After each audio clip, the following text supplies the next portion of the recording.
Hello traders, this is Fawad Razakzada, market analyst for City Index. Today is the 22nd of February 2024.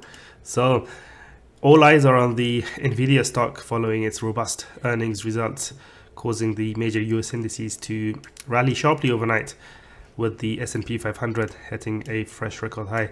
So this stock is definitely one worth keeping an eye on, given its large weighting on the US indices.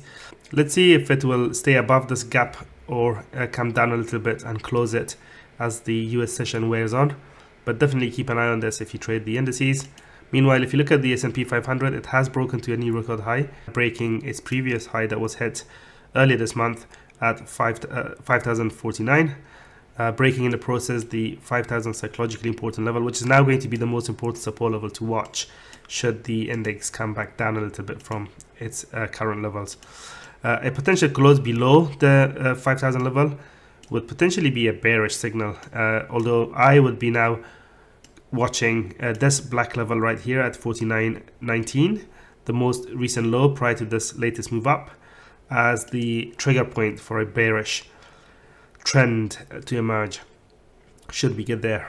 Right now though, the index is looking quite strong, so we may see a bit of a pullback now, given that the Nvidia stock has gapped higher. But the key question is, will the bulls continue to buy the dips? And judging by recent price action, it's difficult to argue against that. Ironically, the Nasdaq is not at a record high yet as we record this video, but it's not very far from its all-time high that was hit earlier this month at 18,044. So the key levels to watch on the Nasdaq include the high of the hammer candle that was formed yesterday at 17,661. That's going to be the most important support level to watch. Meanwhile, on the downside, the low that was hit yesterday at 17,314.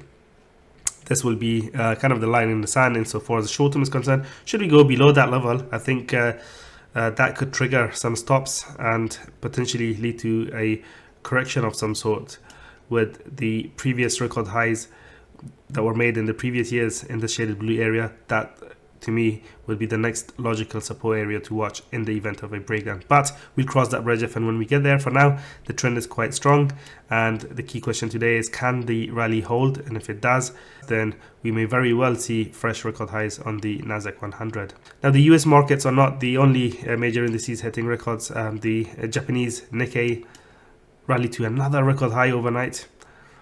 In Germany, the DAX also climbed to a fresh record high as technology stocks rallied. The DAX is actually trending quite nicely. In one of my previous reports, I posted this idea that it was trading around this shaded blue area when I posted that article, and suggested that it could bounce from there given how nicely it has been trending from a bullish technical point of view. And lo and behold, it has broken higher to hit a new record high today. It's hitting new records as we speak. So let me just delete this and see where the rally will take us. You can see the high of the previous day's candle comes in at 17,220-ish. So taking both levels into consideration, somewhere around there is where I would now expect to see dip buyers step in the event of a pullback in the next few days, should we get that. The line in the sand for me now is this purple line here, because this level was the last kind of support area that led to the most recent move up. That being said, if the index were to reverse and give up its gains later on in the day, I think that would be a bearish development as well. So that's always possible. So the first line in the sand for me is today's early low, but the big level is this level here at 16,780.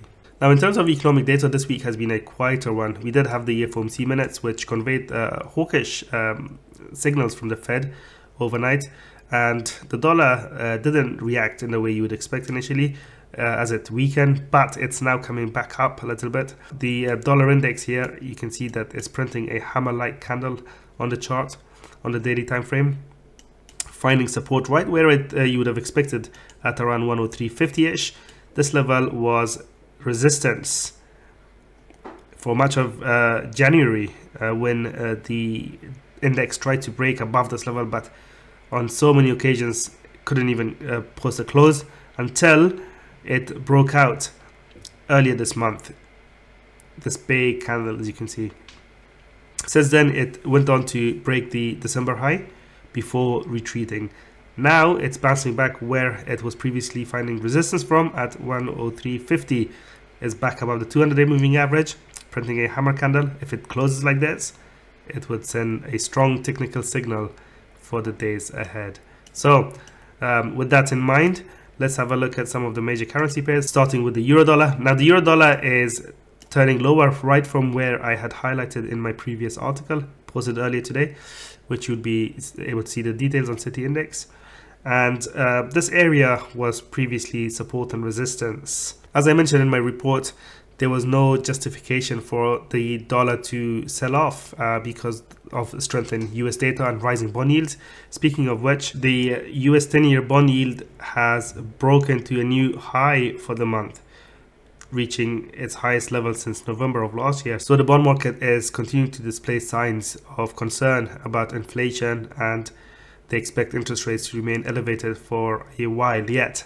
With bond yields rising, gold is now starting to struggle a little bit after rising for several consecutive days, albeit in a very small range. At the moment, it is testing resistance at around 2030-ish, where it had previously sold off from. I closed below the 21-day exponential, and a subsequent drop below support at 2015 would be a bearish signal in my view, because that will create a interim lower low. Should that happen, I think the next target would be liquidity below this month's low at 1984, followed by that of the December at 1973. We'll cross that bridge if and when we get there. For now, let's see how the precious metal closes today's session. It should be noted, however, that it is holding its own quite well given the circumstances, with bond yields on the rise and equity markets rallying. So if you're bearish on gold, it's important to wait for the appropriate bearish signal before looking for new trade ideas. Keep an eye on the dollar yen, because in recent days it has been consolidating its sharp gains, and crucially it's managed to hold above the key support area between 149.50 to 150 area, which had been resistance in the past. With the FX pair consolidating its previous gains, it's now worked off some of its severely overbought conditions, so it's potentially ready to stage another breakout and head towards the highs from the previous years at 151.95. The line in the sand for me is now at 148.93, the low from this candle. Should we break below that, I think at that point I'd have to drop my bullish view on this currency pair. For more analysis, make sure to check out the news and analysis section at cityindex.com. I'll see you in the next video. Take care.